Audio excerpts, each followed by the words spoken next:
नमस्कार, बहुत बहुत आभार। और आज हम निबंध शुरू कर रहे हैं। मेरे राम का मुकुट भीग रहा है। इससे पहले भारतवर्षोन्नति कैसे हो सकती है निबंध और उसकी प्रैक्टिस, दिल्ली दरबार दर्पण निबंध और उसकी प्रैक्टिस, ठीक है। अपने हाथों जो है मैंने बनाया है, ठीक है। और मेरे राम का मुकुट भीग रहा, आज निबंध हम पढ़ाएंगे, संपूर्ण निबंध पढ़ेंगे। देखो निबंध में पहले क्या होगा, पहले तो मैं निबंध का सामान्य परिचय, उसके बाद में दिखा देता हूं। पहले देखो एक सामान्य सा परिचय होगा निबंध के, और उसके बाद में निबंध में एक निबंध की भूमिका, उसके बाद में इसकी विषय वस्तु, उसके बाद में इसके महत्वपूर्ण तथ्य जो हैं निबंध के, और फिर संपूर्ण निबंध हम पढ़ेंगे, ठीक है। फिर संपूर्ण निबंध इसी प्रकार से हम पढ़ेंगे, ठीक है। चलो शुरू करते हैं। मेरे राम का मुकुट भीग रहा है निबंध। तो मेरे राम का मुकुट भीग रहा है निबंध किसका है? किसका है निबंध भैया? विद्यानिवास मिश्र का है, ठीक है। कब लिखा गया था? 1974 में। ये इंपॉर्टेंट है, इसका समय इंपॉर्टेंट है, ठीक है। कि मेरे राम का मुकुट भीग रहा निबंध की शुरू जो है, इसका समय क्या है? 1974 में। क्या है? 1974, ठीक है। चलो आगे बढ़ते हैं। यह निबंध मेरे राम का जो मुकुट भीग रहा है, ये जो निबंध है इसी शीर्षक से संकलन इसका किया गया है। इसमें कुल 17 निबंध हैं। ये इंपॉर्टेंट है कि मेरे राम का मुकुट भीग रहा जो निबंध है, इसमें कितने जो है कितने निबंध संकलित हैं?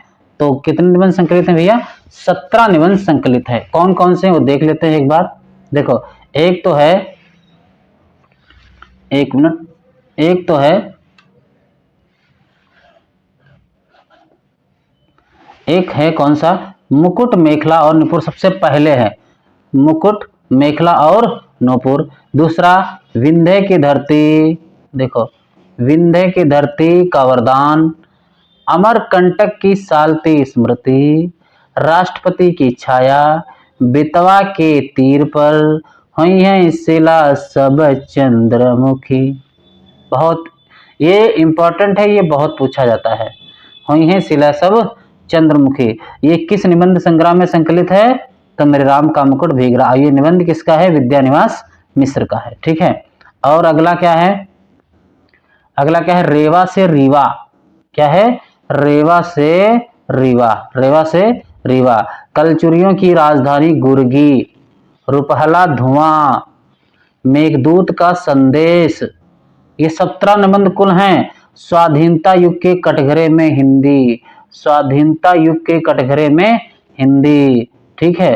और सामनी, सामनी स्वाधीनता एक निर्वासित श्यामा, ठीक है। सामनी स्वाधीनता एक निर्वासित श्यामा, ये किसमें संकलित है? मेरे राम का मुकुट भीग रहा में। अच्छा अगली बात करते हैं हम। अयोध्या उदास लगती है, बहुत अच्छा निबंध है इनका। अयोध्या उदास लगती है, ये किसमें संकलित है? मेरे राम का मुकुट भीग रहा। ये निबंध किसका है? विद्यानिवास मिश्र का। कब लिखा गया था? 1974 में। कब लिखा गया था? 1974 में। और कौन सा निबंध है? कौन है भैया? खामोशी की झील, और राधा माधव हो गयो, और बालू के दूह, और सबसे लास्ट में है मेरे राम का मुकुट भीग रहा। तो आपसे ये भी पूछा जा सकता है कि मेरे राम का मुकुट भीग रहा निबंध जो है, जो संग्रह है मेरे राम का मुकुट भीग रहा, उसमें कौन से नंबर पे इसका स्थान है? तो 17वें नंबर पे इसका स्थान है। चलो देखो कुछ भूमिका में कुछ कहते हैं। इनकी भूमिका जो राम का मुकुट भीग रहा है संग्रह, इसकी भूमिका में क्या है? अपनी बात से भूमिका, ये याद रखना। किस बात से है? अपनी बात से निबंध की भूमिका है। क्या कहते हैं? देखो इस निबंध में इन्होंने कहा है कि इस निबंध संग्रह में आधे निबंध पुराने हैं और आधे नए। ये बहुत इंपॉर्टेंट है, बहुत इंपॉर्टेंट है, पूछी जाती है लाइन। पुराने निबंध इस निबंध संग्रह की क्या है? यायावरी पर्याकुल वृत्ति के समीप हैं। जो पुराने निबंध हैं, ये इंपॉर्टेंट है। पुराने निबंध इस निबंध संग्रह की क्या है? यायावरी पर्याकुल वृत्ति के समीप हैं, इसलिए यहां जोड़ दिए गए हैं। इसलिए यहां जोड़ दिए गए हैं। यह वैसे अद्भुत लगता है, कहा गया है कि यह वैसे अद्भुत लगता है कि 17 वर्षों का अंतराल हो गया है। 17 वर्षों का अंतराल हो गया कि मैं विंध्य प्रदेश में प्रवासी की जिंदगी व्यतीत करता हुआ भी आत्मीयता पा रहा था और एकाएक उस प्रदेश से बिछुड़ना पड़ा। उस आत्मीयता की तलाश में भीतर के जंगलों और बौरान पठारों की यात्रा करता रहा। एक तरह से वह प्रवास अपने दर्द के साथ घर में ही आ पहुंचा है। तो ये बात आत्म जो अपनी भूमिका में कहते हैं अपनी बात के नाम से। आगे कहते हैं इसकी विषय वस्तु क्या है, देखते हैं जरा। इसकी विषय वस्तु इस निबंध की कि लेखक कौन, विद्यानिवास मिश्र द्वारा रचित मेरे राम का मुकुट भीग रहा एक प्रमुख ललित निबंध। ये इंपॉर्टेंट, ये कैसा निबंध है, ललित निबंध है। इस निबंध में लेखक ने पुरानी पीढ़ी और नई पीढ़ी के विचारों एवं व्यवहारों में अंतर बताया है कि पुरानी पीढ़ी नई पीढ़ी में अंतर क्या है। ठीक है, मध्यम वर्गीय व्यक्ति की समस्या, मां कौशल्या के मन की चिंता एवं मनुष्य जीवन की सार्थकता आदि विषयों पर अपना गंभीर चिंतन व्यक्त किया है। किसने, विद्यानिवास मिश्र ने। ठीक है, चलो देखो इसके कुछ महत्वपूर्ण तथ्य हैं। देखो क्या है महत्वपूर्ण तथ्य। सबसे पहली बात, जो ये फैक्ट्स हैं, ये मैंने निबंध के चुन के सारे फैक्ट्स बाहर निकाल लिए हैं लगभग में। अगर प्रश्न बनते हैं तो यहीं से बन जाते हैं, अगर फैक्ट्स से बनते हैं। कथन की जो लाइनें क्रम में दी जाती हैं तो वो तो मैं आपको पढ़ाऊंगा ही संपूर्ण निबंध भी। ठीक है, मगर फैक्ट्स अगर इतना ही आप याद कर लेते हैं, किसी कॉपी में लिख लेते हैं, स्क्रीनशॉट लेते हैं, कुछ भी कर लेते हैं, इतना रट लो, अगर फैक्ट्स पूछा जाएगा तो इसी में से पूछा जाएगा, जिस तरह मैं जो पढ़ा रहा हूँ आपको। सबसे पहली बात इस निबंध में क्या है कि सबसे पहली लाइन इस निबंध की क्या है कि महीनों से मन बहुत उदास है। उदासी की कोई खास वजह नहीं। ठीक है, यही बात उन्होंने कहा कि अब देखो महीनों से मन बहुत उदास है, ये इस निबंध की पहली लाइन है, ये इंपॉर्टेंट है। दूसरी बात, उदासी की वजह क्या थी ये बताओ। तबीयत ढीली थी, कुछ तनाव था, सांस की कमी और बाधाएं, ये थी उदासी की वजह। अगर आपसे पूछ सकता है कि लेखक के उदासी की वजह क्या है तो बता सकते हो तबीयत ढीली थी, तनाव था, सांस की कमी, बाधाएं थी। ठीक है, आगे बात आती है इस निबंध में कि 2-3 रात पहले, कितनी रात पहले, 2-3 रात पहले इनके जो साथी थे कहाँ गए थे, संगीत का कार्यक्रम था। याद रखना है, पूछा जा चुका है किस कार्यक्रम में गए थे, तो संगीत का कार्यक्रम। वेरी इंपॉर्टेंट, किस कार्यक्रम में गए थे भैया, संगीत कार्यक्रम में गए हुए थे। चलो आगे बढ़ते हैं। 9 बजे रात, याद रखना 9 बजे रात और 9 बजे रात को गए थे। अब कौन कौन गए थे तो और देखो, एक तो इनके मेहमान जो क्या नाम है जो साथी थे वो गए थे, इनके पुत्र गए थे और मेहमान लड़की। और कौन, मेहमान लड़की। तो लाइट चली गई है, कोई बात नहीं, हम पढ़ते हैं। सबने बोला था, सबने क्या बोला था, सबने बोला था कि 1.5 घंटे में, क्या बोला था कि भैया 1.5 घंटे में आने को। सब लोगों ने कहा कि हम 1.5 घंटे में आ जाएंगे। ठीक है, और रात के 12 बजे तक ये लोग नहीं आए। 1.5 बजे तक आने के लिए कहा था पर रात के 12 बज गए तब भी नहीं आए थे। ठीक है, चलो कोई बात नहीं, लाइट चली गई। आपको अच्छा दिख रहा है ना, फोकस आप पढ़ने पे करें। ठीक है, लाइट चली गई, इससे कोई मतलब नहीं आपका। ठीक है, चलो आगे बढ़ते हैं। ना आने पर कुछ पंक्तियां घूम जाती हैं मन में कि कौन सी पंक्ति कि मोरे राम के भीजे मुकुटवा, लक्ष्मण के पटुकवा, मोरी सीता के भीजे सिनुरवा, राम घर लौटी हैं। ये पंक्ति पूछी जाती है। हो सकता है इस बार क्रम ना लगाने को दे दे, बहुत क्रम पूछ रहा है तो मेरे राम का मुकुट भीग रहा है, लक्ष्मण का पटुकवा भीग रहा है और मेरी सीता का सिंदूर भीग रहा है, तो राम कब लौटेंगे घर से। ये पंक्ति वेरी इंपॉर्टेंट है, पूछती है। ठीक है, इसमें कथन आता है कि मेरे लाल को कैसा वनवास मिला था, मेरे लाल को कैसा वनवास मिला था। ये किसका कथन है, दादी का कथन है। किसके लिए है, लेखक के लिए है। किसके लिए है भैया, लेखक के लिए है। अच्छा, इसमें एक पात्र आती है लड़की डीयू यानी दिल्ली विश्वविद्यालय में पढ़ाती है। याद रखना, लड़की दिल्ली विश्वविद्यालय में पढ़ाती है। लड़का क्या करता है, संकट बोध की कविता लिखता है।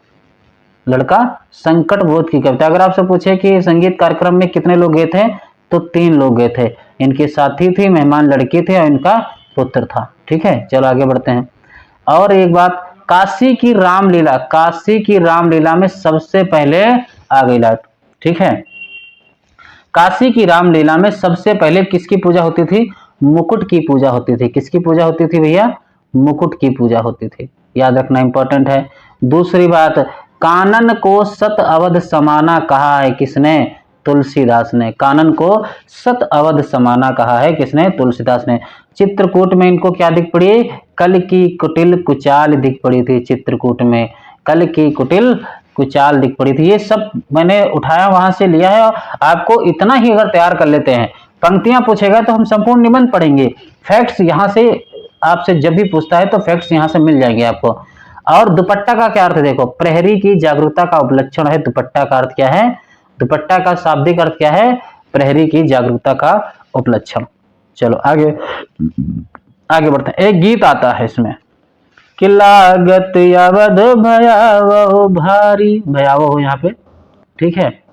लागत अवध भयावह भारी, मानहु काल रात अंधियारी, घोर जंतु समपुर नर नारी, डर पहिए एक निहारी।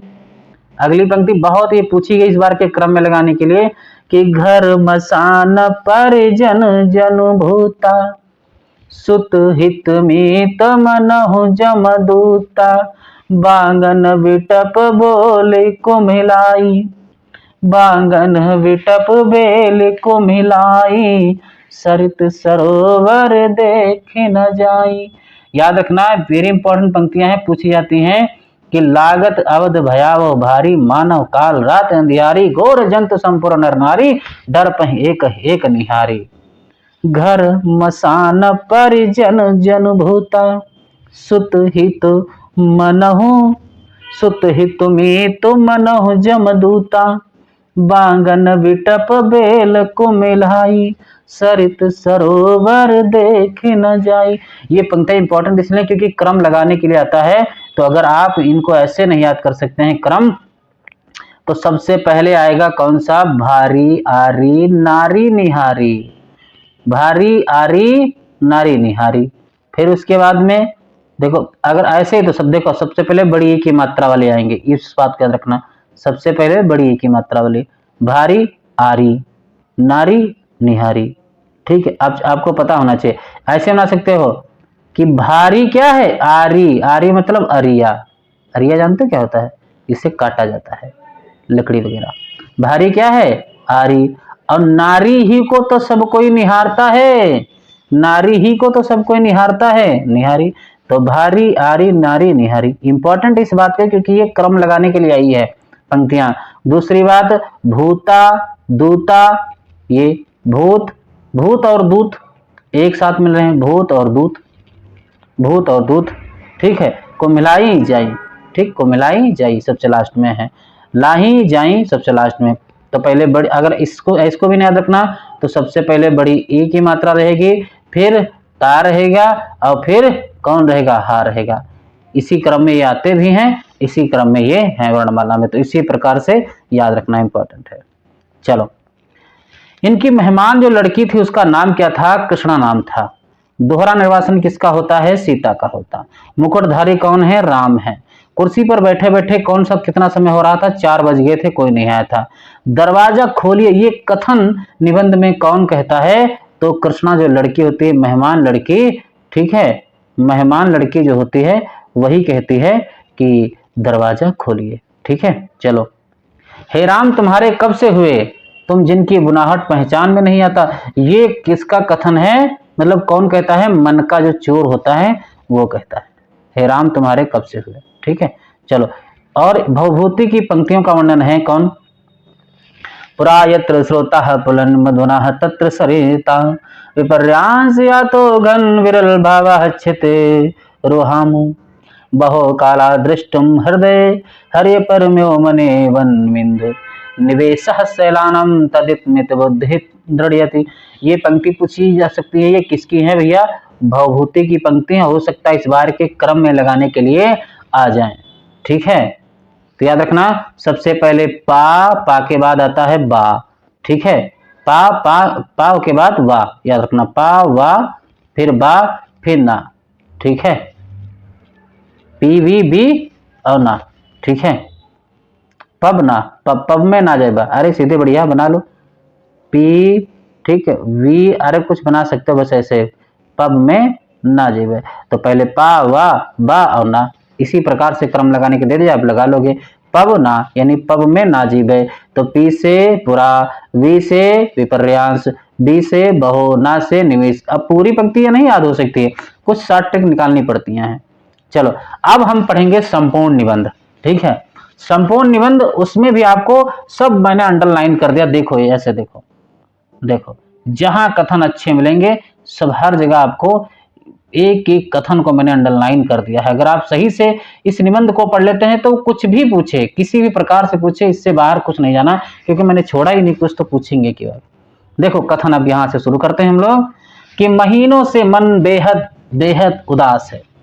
उदासी की कोई खास वजह नहीं है, कुछ तबीयत ढीली है, कुछ आसपास के तनाव है और कुछ उनसे टूटने का डर है। यह पहला कथन है। खुले आकाश के नीचे भी खुलकर सांस लेने की जगह की कमी। जिस काम में लगकर मुक्ति पाना चाहता हूं उस काम में कितनी बाधाएं हैं, 1000 बाधाएं। कुल ले देकर उदासी के लिए इतनी बड़ी चीज नहीं बनती, फिर भी रात दिन नींद नहीं आती है। दिन ऐसे बीतते हैं जैसे जैसे जैसे ये बहुत इंपॉर्टेंट, दिन कैसे बीतते हैं, जैसे भूतों के सपनों की एक रील दूसरी रील चढ़ा दी गई हो और भूतों की आकृतियां और डरावनी हो गई हैं। ये कथन कि दिन कैसे बीतते हैं जैसे भूतों के सपनों की एक रील पर दूसरी रील चढ़ा दी गई हो और भूतों की आकृतियां और डरावनी हो गई हैं। ये कथन इंपॉर्टेंट है। इसलिए कभी कभी तो बड़ी से बड़ी परेशानी करने वाली बात हो जाती है और कुछ भी परेशानी नहीं होती है, उल्टे ऐसा लगता है जो हुआ एक सहज क्रम में हुआ। ना होना ही कुछ छटपटा होता है और कभी कभी बहुत मामूली सी बात भी भयंकर चिंता का कारण बन जाती है। अब यहीं से निबंध की शुरुआत होती है कि अभी 2-3 रात पहले मेरे एक साथी संगीत कार्यक्रम, याद रखना, संगीत कार्यक्रम सुनने के लिए 9 बजे रात गए। साथ में जाने के लिए मेरे एक चिरंजीव ने और मेरी एक मेहमान महानगरीय वातावरण में पली कन्या ने अनुमति मांगी। शहरों की आजकल की असुरक्षित स्थिति का ध्यान करके इन दोनों को जाने तो नहीं देना चाहता था, पर लड़कों का मन भी तो रखना होता है। यह कह दिया कि 1-1.5 घंटे सुनकर चले आना, ठीक है, 1-1.5 घंटे सुनकर चले आना। यानी कहने का मतलब यह है कि इनके जो साथी थे उन्होंने कहा कि मैं संगीत कार्यक्रम में जाना चाहता हूं और इनकी मेहमान लड़के, इनके पुत्र ने भी तो जाने तो नहीं देना चाहते थे, पर कहा कि जा रहे हो तो जाओ, पर 1-1.5-2 घंटे से ज्यादा रुकना नहीं, आ जाना, ठीक है। तो कहा ठीक है आ जाऊंगा। आप जानते हो लड़के तो सब झूठे होते ही है बेचारे, वो क्यों आएंगे उनके कहने से। रात के 12 बज गए, देखो रात के 12 बज गए, लोग नहीं लौटे। गृहिणी बहुत उद्विग्न हुई, बहुत नाराज हुई, झल्लाई। साथ में गए मित्र पर नाराज होने के लिए संकल्प बोलने लगी। इतने में जोर की बारिश आ गई, ठीक है। अब जब बारिश आई तो देखो क्या हुआ, छत से बिस्तर समेटकर कमरे में आया और गृहिणी को समझाया कि बारिश थमेगी, आ जाएंगे, संगीत में मन लग जाता है। ये दिख नहीं रहा होगा, मैंने बोल दिया सही से। छत से बिस्तर समेटकर कमरे में आया, गृहिणी को समझाया कि बारिश थमेगी, आ जाएंगे, संगीत में मन लग जाता है, आ जाएंगे, ठीक है। तो उठने की तबीयत नहीं होती है, तुम सो, ऐसे बच्चे नहीं हैं। पत्नी किसी तरह शांत होकर सो गई, पर मैं अकुला उठा कि बारिश निकल गई, ये लोग नहीं आए। बरामदे में कुर्सी लगाकर राह जोने लगा। बरामदे में कुर्सी लगाया, इस बात को याद रखना, कुर्सी कहां डाली थी इन्होंने, बरामदे में लगाकर राह जोने लगा कि लगा दूर कोई भी आहट होती तो उदग्र होकर फाटक की ओर देखने लगता। रह रहकर, याद रखना, रह रहकर बिजली चमक जाती थी, रह रहकर बिजली चमक जाती थी, सड़क दिप जाती थी। बिजली चमक जाती थी तो सड़क दिप जाती थी। पर सामने, वेरी इंपॉर्टेंट कथन ये पूछा जा चुका है, पर सामने की सड़क पर कोई रिक्शा नहीं, कोई चिरई का पूत नहीं। ये बहुत इंपॉर्टेंट कथन है, पूछा जा चुका है। ठीक है, पर सामने की सड़क पर कोई रिक्शा नहीं, कोई चिरई का पूत नहीं। एकाएक कई दिनों से मन में उमड़ती घुमड़ती पंक्तियां गूंज गई। वो कौन सी पंक्ति है? कौन सी? कि मोरे राम के भीजे मुकटवा, लक्ष्मण के पटुकवा, मोरे सीता के भीजे सिनरवा, तो राम घर लौटी हैं। यानी मेरे राम का मुकुट भीग रहा होगा, मेरे राम का मुकुट भीग रहा होगा, मेरे लखन का पटुका या दुपट्टा भीग रहा होगा, मेरी सीता की मांग का सिंदूर भीग रहा होगा, मेरे राम घर लौटाते। ठीक है, बहुत इंपॉर्टेंट है। और ये भी मत सोचना कि निबंध अधूरा है, मैंने संपूर्ण निबंध को टाइप किया है, उसको जहां मुझे लगा अच्छा है तो उसको मैंने कलर किया, अंडरलाइन किया है। एक क्लास के चक्कर में कम से कम 8 से 10 घंटे मेहनत करनी पड़ती है, तब एक जाके वीडियो बन पाता है। ठीक है, पर आप लोग लाइक भी नहीं करते हैं, शेयर भी नहीं करते हैं। चलो कोई बात नहीं, ऊपर वाला देख रहा है। ठीक है, चलो आगे बढ़ते हैं। अरे कुछ नहीं, आपकी मर्जी है, करो या ना करो। बचपन में दादी नानी जाते पर, ये इंपॉर्टेंट है, यही बात इंपॉर्टेंट है। ये कथन पूछा जा चुका है एक बार कि बचपन में दादी नानी जाते पर वह गीत गाती, लेखक के बारे में। मेरे घर से बाहर जाने पर, विदेश में रहने पर वे यही गीत विह्वल होकर गाते और लौटने पर कहते कि मेरे लाल को कैसा वनवास मिला था। ये किसका कथन था? दादी नानी का। चलो आगे बढ़ते हैं। जब मुझे दादी नानी की इस आकुलता पर हंसी भी आती, उस टाइम तो हंसी आती थी जब ऐसा कहते थे, पर आज इनको भी लगता है। जब यानी उस टाइम मुझे दादी नानी की इस आकुलता यानी व्याकुलता पर हंसी भी आती थी। गीत का सुर बड़ा मीठा लगता, हाँ तब उसका दर्द नहीं छूता, पर इस प्रतीक्षा में एकाएक उसका दर्द उस ढलती रात में उभर आया और सोचने लगा। यानी पहले बात नहीं समझ में आती थी कि क्यों मेरे लिए इतना कोई व्याकुल है, पर जब खुद के बच्चे होते हैं तब लोगों को व्याकुलता क्या होती है पता चल जाता है। ठीक है, यही बात इस निबंध में समझाने की कोशिश की गई। देखो यही कथन पूछा जाता है इंपॉर्टेंट, कि आने वाली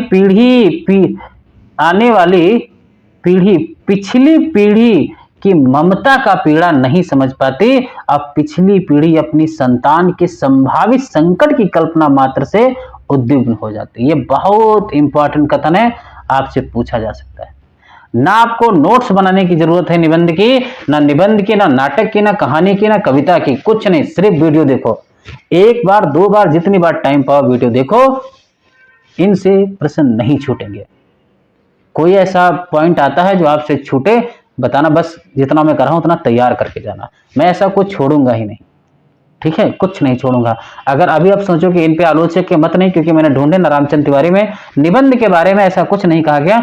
हाँ, मैं लेखक पे जब अलग से पढ़ा रहा हूं तो उनसे रामचंद्र तिवारी, रामचंद्र शुक्ल, जिनसे जहां से मैटर मिलेगा उनके मत जरूर रखूंगा। एक एक रचनाकार पे हम बात करेंगे और संपूर्ण क्लास लूंगा, लगभग मैं 1 से 1.5 घंटे की, 2 घंटे की। यूजीसी नेट 2025 मई लास्ट, जून से पहले, ये 15 मई तक मैं संपूर्ण सिलेबस को पूरा करके दूंगा। ठीक है, बस आप मेहनत से पढ़ते रहें। हिंदी साहित्य का इतिहास में पढ़ा रहा हूं, निबंध पढ़ा रहा हूं, भारतीय काव्यशास्त्र पढ़ा रहा हूं, 3 क्लासें में एक साथ चला रहा हूं। ठीक है, अब सोच के देखो, एक दिन में कम से कम मैं 3 से 4 वीडियो शूट करता हूं, क्लास पढ़ाता हूं। तो आपके लिए तो कर रहा हूं, मेहनत कर रहा हूं, आप लोग बस करते जाइए। चलो आगे देखता हूं भाई। मन में यह प्रतीत ही नहीं होती कि अब संतान समर्थ है, समझदार हो गई है, बड़ा संकट झेल लेगी, उसको टेंशन नहीं है। बार बार मन को समझाने की कोशिश करता हूं, अब कहते हैं अपने लड़की के बारे में कि जो लड़की है वो दिल्ली विश्वविद्यालय के एक कॉलेज में पढ़ाती है और लड़का संकट बोध की कविता लिखता है। ये बात किसे छूट गई अंडरलाइन से। लड़का संकट बोध की कविता लिखता है। लड़की दिल्ली विश्वविद्यालय में पढ़ाती है, लड़का संकट बोध की कविता लिखता है। बस इतनी बात याद रखना। चलो आगे बढ़ते हैं। पर लड़की का ख्याल आते ही दुश्चिंता हो जाती है, चिंता हो जाती है। क्यों चिंता होती है? ये भी बात है कि गली में जाने कैसे तत्व रहते हैं, लौटते समय कहीं कुछ हो ना गया हो, और अपने भीतर अनायास अपराधी होने का भाव जाग जाता है। मुझे रोकना चाहिए था या कोई व्यवस्था करनी चाहिए थी। पराई लड़की, देखो पराई लड़की और लड़की तो हर एक की पराई होती। बस इतना ही कथन अगर आपसे पूछ लेना भाई, बेटा, दोस्त, जो भी हैं, ठीक है, बहुत अच्छा कथन है कि पराई लड़की और लड़की तो हर एक की पराई होती है, ठीक है। धोबी की मुटरी की तरह घाट पर खुले आकाश में कितने दिन फहराएगी, अंत में उसे गृहिणी बनने जाना ही है, घर आई कहीं कुछ हो ना जाए। सोच के देखो ये कितनी इंपॉर्टेंट कथन है, ठीक है। मन फिर घूम गया कौशल्या की ओर। लाखों करोड़ों, याद रखना कितनी कौशल्याओं की बात हुई, लाखों करोड़ों कौशल्याओं की ओर। लाखों करोड़ों कौशल्याओं के द्वारा मुखरित एक अनाम अरूप कौशल्या की ओर। इन सबके राम भी तो वन में निर्वासित हैं, पर क्या बात है कि मुकुट अभी भी उनके माथे पर बंधा है और उसी के भीगने की इतनी चिंता है। क्या बात है कि आज भी काशी की रामलीला, ये इंपॉर्टेंट है, देखो मैंने सब अंडरलाइन कर रखा हो कि काशी की जो रामलीला आरंभ होने के पूर्व एक निश्चित मुहूर्त में मुकुट की ही पूजा सबसे पहले की जाती है। यानी काशी की रामलीला में सबसे पहले पूजा किसकी होती थी? तो भैया किसकी होती थी? मुकुट की। किसकी होती थी भैया? मुकुट की। क्या बात है कि तुलसीदास ने कानन को सत अवध समाना कहा है, और चित्रकूट में पहुंचने पर उन्होंने कल की कुटिल कुचाल देख पड़ी। पंक्तियां क्रम याद रखना, सबसे पहले अवध बिहारी जो अवध वाली पंक्ति आई थी, फिर कानन को सत अवध समाना, फिर कल की कुटिल कुचाल, उसके पहले संस्कृत थी, ठीक है, बहुभूति की पंक्ति देख पड़ी। नहीं इसमें नहीं, अच्छा हाँ, अच्छा अभी नहीं आई है अवध, वो तो हम फैक्ट्स में देखे थे। इसमें कल की कुटिल कुचाल देख पड़ी। क्या बात है कि आज भी वनवासी धनुर्धर राम ही लोकमानस के राजा राम बने हुए हैं। कहीं ना कहीं सबके बीच एक संगीत होनी चाहिए।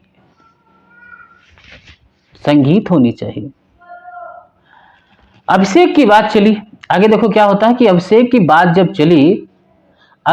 बात चली, मन में अभिषेक हो गया और मन में राम के साथ राम का मुकुट प्रतिष्ठित हो गया। मन में प्रतिष्ठित हुआ, इसलिए राम ने राजकी वेश में उतारा, राजकी रथ से उतरे और राजकी भोग का परिहार किया राम। पर मुकुट तो लोगों के मन में था, और क्या कह रहे हैं कि कौशल्या के मात्र स्नेह में था। वह कैसे उतरता? वह मस्तक पर विराजमान रहा, ठीक है। और फिर कहते हैं कि राम भीगे तो भीगे पर मुकुट न भीगने पाए। राम भीगना चाहे तो भीग सकते हैं पर मुकुट न भीगने पाए, इसकी चिंता बनी रही। राजा राम के साथ उनके अंगरक्षक लक्ष्मण का कमरबंद यानी दुपट्टा क्या है? प्रहरी की जागरूकता का उपलक्षण है। प्रहरी की जागरूकता का उपलक्षण ना भीगने पाए, और अखंड सौभाग्यवती सीता की मांग का सिंदूर भीगने ना पाए। सीता भले ही भीग जाए। राम तो वन से लौट आए, सीता को लक्ष्मण फिर निर्वासित कराए,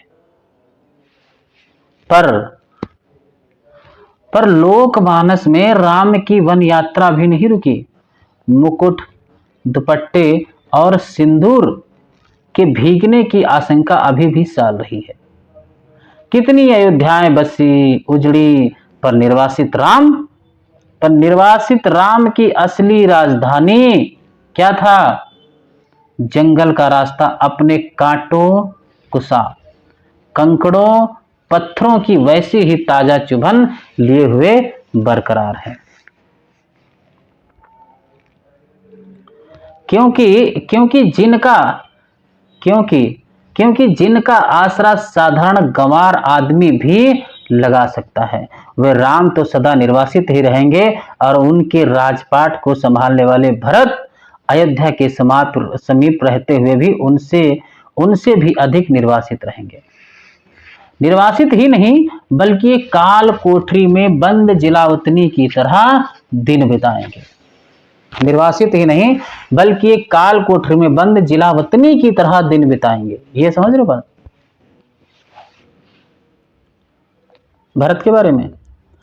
सोचते सोचते लगा कि इस देश की ही नहीं पूरे विश्व की एक कौशल्या है जो हर बारिश में विसूर रही हैं। मोरे राम के भीजे मुकुटवा में राम का मुकुट भीग रहा होगा। मेरी संतान ऐश्वर्य, याद रखना मुकुट का अर्थ क्या है यहाँ पे? ऐश्वर्य। मेरी संतान के ऐश्वर्य अधिकारी संतान वन में घूम रही है। उसका मुकुट उसका ऐश्वर्य भीग रहा है। मेरे राम कब घर लौटेंगे? मेरे राम के सेवक का दुपट्टा भीग रहा है। पहरुए, याद रखना, पहरुए का कमरबंद भीग रहा है। उसका जागरण भीग रहा है। मेरे राम की सहचाड़ी सीता का सिंदूर भीग रहा है। उसका अखंड सौभाग्य भीग रहा है। इंपॉर्टेंट है सारे कथन। मैं कैसे धीरज धरूं? मनुष्य की सनातन नियति से एकदम आतंकित हो उठा। ये बहुत ही इंपॉर्टेंट कथन है, बहुत ही, कि ऐश्वर्य और निर्वासन दोनों साथ साथ चलते हैं। जिसे ऐश्वर्य सौंपा जाने को है उसको निर्वासन पहले से बधाई। बहुत ही इंपॉर्टेंट कथन आपके सामने मैंने रख दिया है, ठीक है? इसको नहीं भूलना है। जितनी बार मैं अंडरलाइन कर रहा हूं उतनी बार ये इंपॉर्टेंट है कि ऐश्वर्य और निर्वासन दोनों साथ साथ चलते हैं। जिसको ऐश्वर्य सौंपा जाने को है उसको निर्वासन पहले से ही बता है। जिन लोगों के बीच रहता हूं, क्या बात है, जिन लोगों के बीच रहता हूं वे सभी मंगल नाना के नाती हैं। वे मुद मंगल में ही रहना चाहते हैं। मेरे जैसे आदमी को वे निराशावादी समझकर बिरादरी से बाहर ही रखते हैं। डर लगता रहता है कि कहीं उड़कर उन्हें भी दुख ना लग जाए।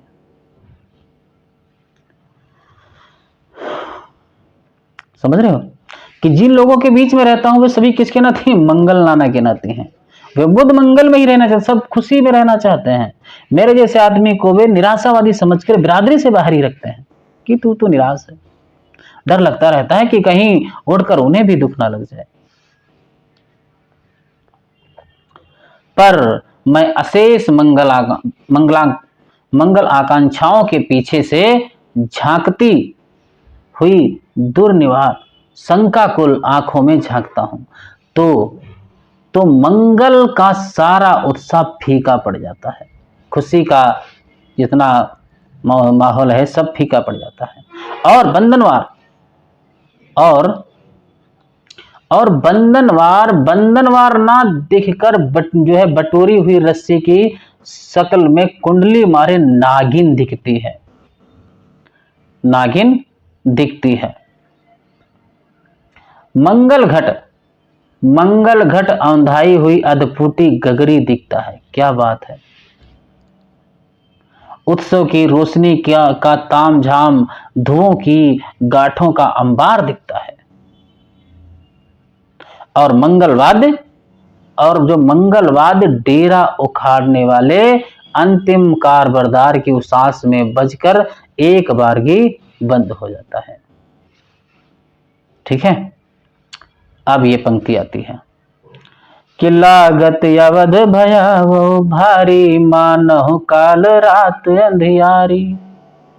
घोर जंतु समपुर नर नारी, डर पहिए कहिए कनिहारी।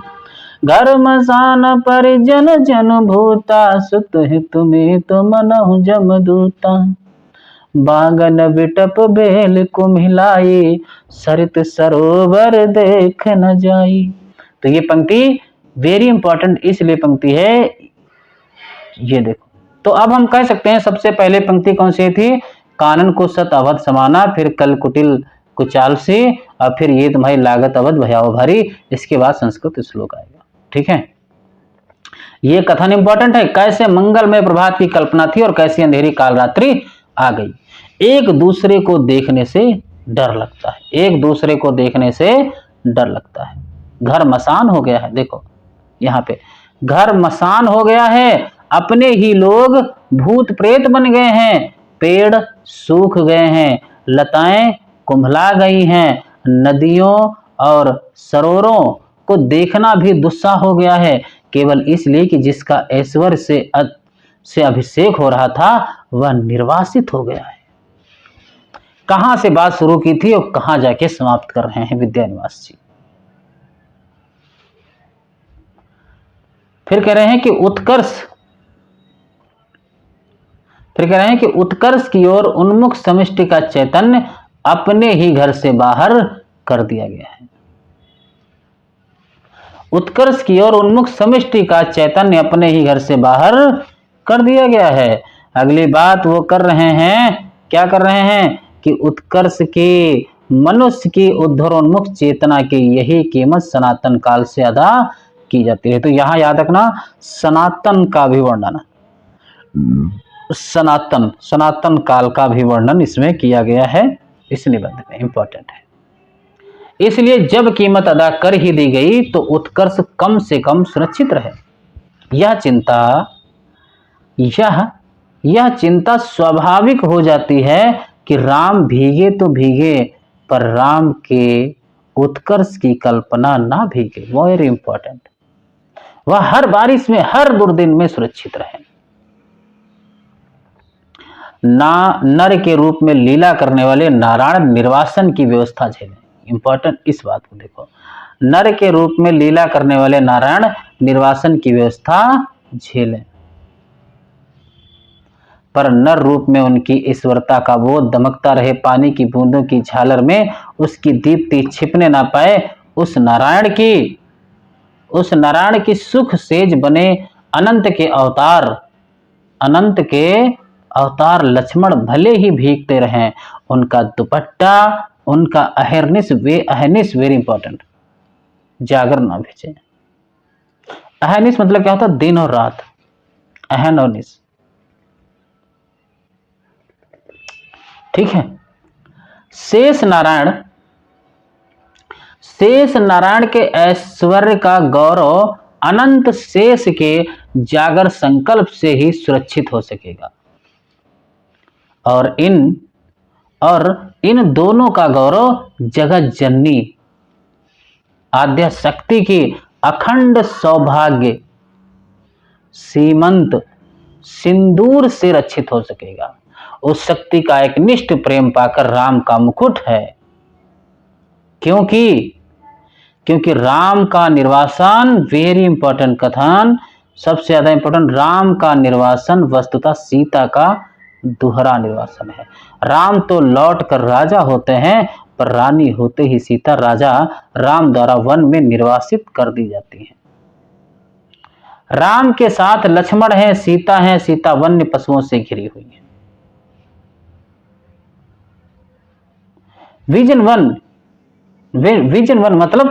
विजन मतलब जहां कोई ना हो।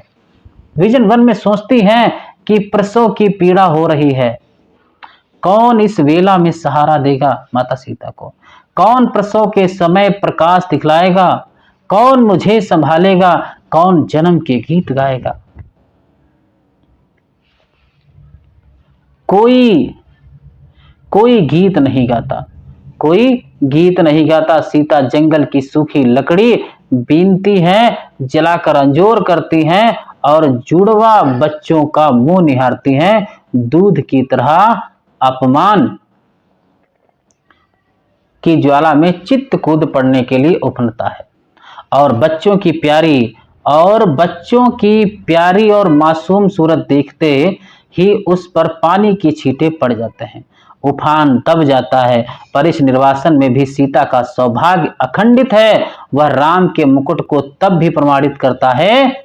मुकुटधारी, याद रखना, मुकुटधारी राम को निर्वासन से बड़ी व्यथा देता है और एक बार और अयोध्या जंगल बन जाती है, स्नेह की रसधार रेत बन जाती है, सब कुछ उलट पुलट जाता है। ये बहुत इंपॉर्टेंट कथन है कि एक बार और अयोध्या जंगल बन जाती है, स्नेह की रसधार रेत बन जाती है, सब कुछ उलट पुलट जाता है। भवभूति के शब्दों में, भवभूति की पंक्ति याद रखना, ये श्लोक किसका है? भवभूति के शब्दों में पहचान की बस एक निशानी बच रहती है कि दूर ऊंचे खड़े तटस्थ पहाड़ राजमुकुट में जड़े हीरों की चमक के सैकड़ों शिखर एकदम कठोर, तीखे और निर्मम है। पुरा यत्र श्रोतः पुलिन मधुना तत्र सरिता विपर्यांश या तो घन विरल भावा चित्ते रुहामु बहु काला दृष्टुम हरे परम्यो मन्ये वन्मिंद निवेश शैलाना तद्धिमिति बुद्धि दृढ़यति।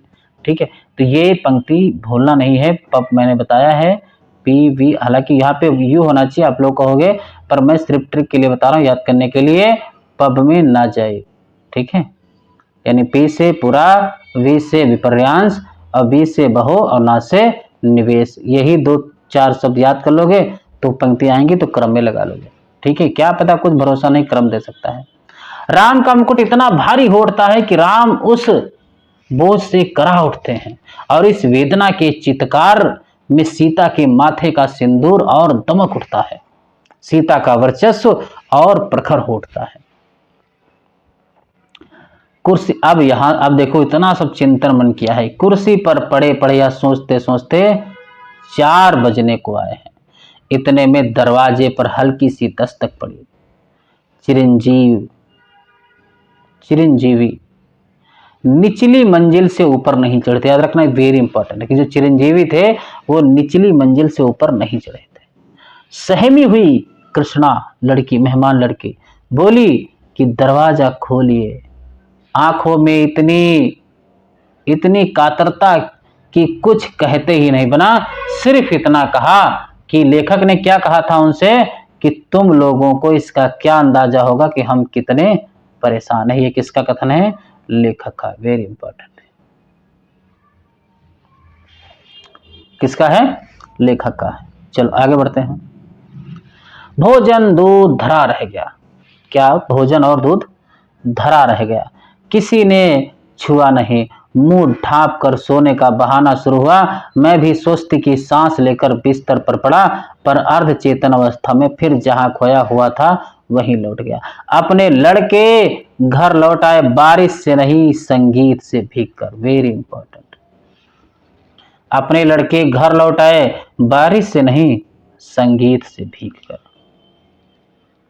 मेरी दादी नानी के गीतों के राम लखन और सीता अभी भी वन में घूम रही हैं, भीग रही हैं।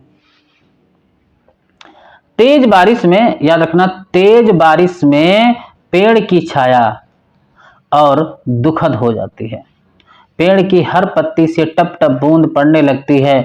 तने पर टिके तो उसकी हर नस नस से आप्लावित होकर बारिश पीठ गलाने लगती है। जाने कब से मेरे राम भीग रहे हैं और बादल है कि मूसलाधार ढरकाए जा रहे हैं। इतने में मन में एक चोर धीरे धीरे से फुसफुसाता है कि हे राम, तुम्हारे कब से हुए? तुम जिसकी बुनाहट पहचान में नहीं आती, जिसके व्यक्तित्व के ताने बाने तार तार होकर अलग हो गए हैं, तुम्हारे कहे जाने वाले कोई भी हो सकते हैं कि वह तुम कह रहे हो। मेरे राम और चोर की बात सच लगती है कि मन कितना बटा हुआ है, मन कितना बटा हुआ है मनचाही और अनचाही दोनों तरह की हजार चीजों में।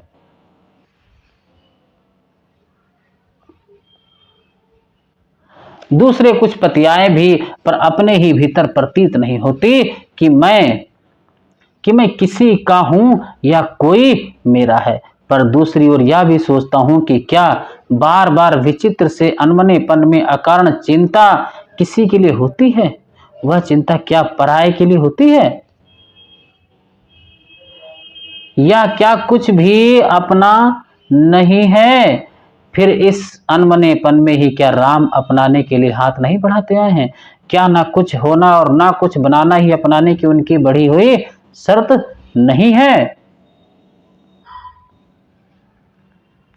तार टूट जाता है, मेरे राम का मुकुट भीग रहा है, या भीतर से कहां पाऊं अपनी उदासी से ऐसा ऐसा चिपकाव जो है अपने सैकड़े से दर्द से ऐसा रिश्ता राम को अपना कहने के लिए केवल उनके लिए भरा हुआ हृदय कहां पाऊं? मैं शब्दों के, वेरी इंपॉर्टेंट, कितना अच्छा कथन है कि मैं शब्दों के घने जंगलों में हिरा गया हूं। सिर्फ इतना ही अगर आपसे कथन पूछ लिया ना दोस्त, तो आप सोचोगे कि ये कहां से आया है, कि मैं शब्दों के घने जंगलों में हिरा गया हूं, खो गया हूं। जानता हूं कि इन्हीं जंगलों के आसपास किसी टेकड़ी पर राम की पर्णकुटी है, पर इन उलझाने वाले शब्दों के अलावा मेरे पास कोई राह नहीं। शायद सामने उपस्थित अपने ही मनोराज्य के युवराज, अपने बचे खुचे स्नेह के पात्र, अपने भविष्य के संकट की चिंता में राम के निर्वासित का जो ध्यान आ जाता है, उनसे भी अधिक एक बिजली से जगमगाते शहर में पढ़ी लिखी चंद दिनों की मेहमान लड़की के एक रात कुछ देर से लौटने पर अकारण चिंता हो जाती है। उसमें सीता का ख्याल आ जाता है। वह राम के मुकुट या सीता के सिंदूर के भीगने की आशंका से जोड़े ना जोड़े आज की दरिद्र अर्थहीन उदासी को कुछ ऐसा अर्थ नहीं दे देता जिससे जिंदगी ऊब से कुछ उबर सके। ठीक है, बस थोड़ा बचा है।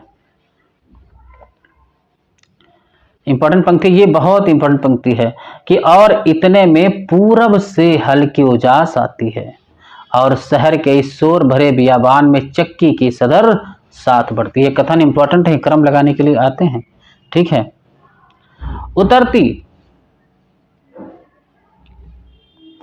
उतरती जैत सार गीत हल्की सी सिहरन पैदा कर जाती है। मोरे राम यहाँ पे होना चाहिए, राम के भीजे मुकटवा और अमचूर की तरह विश्वविद्यालय जीवन की निरस्ता में सूखा मन कुछ जरूर ऊपरी सतह पर ही सही भीगता नहीं तो कुछ नम तो हो ही आता है। ये कथन इंपॉर्टेंट याद रखना। राम का भीजे मुकटवा और अमचूर की तरह विश्वविद्यालय जीवन की निरस्ता में सूखा मन कुछ जरूर ऊपरी सतह पर ही सही पर भीगता नहीं तो कुछ नम तो हो ही जाता है। कथन इंपॉर्टेंट है। और महीनों की उमड़ी घुमड़ी उदासी बरसने को आ जाती है। बरस ना पाए यह अलग बात है कि कुछ भीतर भाप हो तब न बरसे, पर बरसने का यह भाव जिस ओर से आ रहा है उधर राह होनी चाहिए। इतनी असंख्य कौशल्याएं रखना, इतनी असंख्य कौशल्याओं के कंठ में बसी हुई जो एक अरूप ध्वनिमयी कौशल्या है, अपनी सृष्टि के संकट में उसके सतत उत्कर्ष के लिए आकुल उस कौशल्या की ओर, उस मानवीय संवेदना की ओर ही कहीं रहा है। घास के नीचे दबी हुई पर उस घास की महिमा अपरंपार है, अपरंपार है। उसे तो आज वन्य पशुओं का राजकीय संरक्षित क्षेत्र बनाया जा रहा है। नीचे ढकी हुई राह तो जो सैलानियों के घूमने के लिए, वन्य पशुओं के प्रदर्शन के लिए, फोटो खींचने वालों की चमकती छवि, यात्राओं के लिए बहुत ही रमणीक स्थली बनाई जा रही है। उस राह पर तुलसी, याद रखना, उस राह पर तुलसी, देखो यहाँ पे कहते हैं तुलसी और उनके मानस के नाम पर बड़े बड़े तमाशे होंगे, यानी तुलसी और मानस का वर्णन है, याद रखना, रामचरितमानस का वर्णन। ठीक है, हालांकि पहले भी हुआ है। फुलझड़ियां दगेंगी और सैर सपाटे होंगे, याद रखना, तुलसी और उनके मानस के नाम पर बड़े बड़े तमाशे होंगे। क्या क्या होंगे तमाशे में? ठीक है, फुलझड़ियां दगेंगी, सैर सपाटे होंगे, पर वह रात ढकी ही रह जाएगी। केवल चक्की का स्वर, श्रम का स्वर, ढलती रात में, भीगती रात में अनसोए वात्सल्य का स्वर राह तलाशता रहेगा कि किशोर राम मुड़े होंगे बारिश से बचने के लिए, किशोर बता दो सखी। ये लास्ट पंक्ति थी पहली, मन बेहद उदास है, और एक ये किशोर राम मुड़े होंगे बारिश से बचने के लिए, किशोर बता दो सखी। तो ये हमारा राम का मुकुट भीग रहा निबंध जो है कंप्लीट हुआ। इससे पहले याद रखना, मैं बार बार कह चुका हूं कि इससे पहले भारतवर्षोन्नति कैसे हो सकती है निबंध, उसकी प्रैक्टिस उसी के नीचे मिल जाएगी, और दिल्ली दरबार दर्पण निबंध की जो है प्रैक्टिस, और वो संपूर्ण निबंध, आदिकाल भक्तिकाल उधर दूसरी भी पढ़ा रहा हूँ, भारतीय काव्य शास्त्र भी चल रहा है। आप वीडियो में जाएं, प्लेलिस्ट में जाएं, सब कुछ मिलेगा आपको। तो आज की क्लास में यही रखता हूं, और बहुत बहुत धन्यवाद। ठीक है, चलो।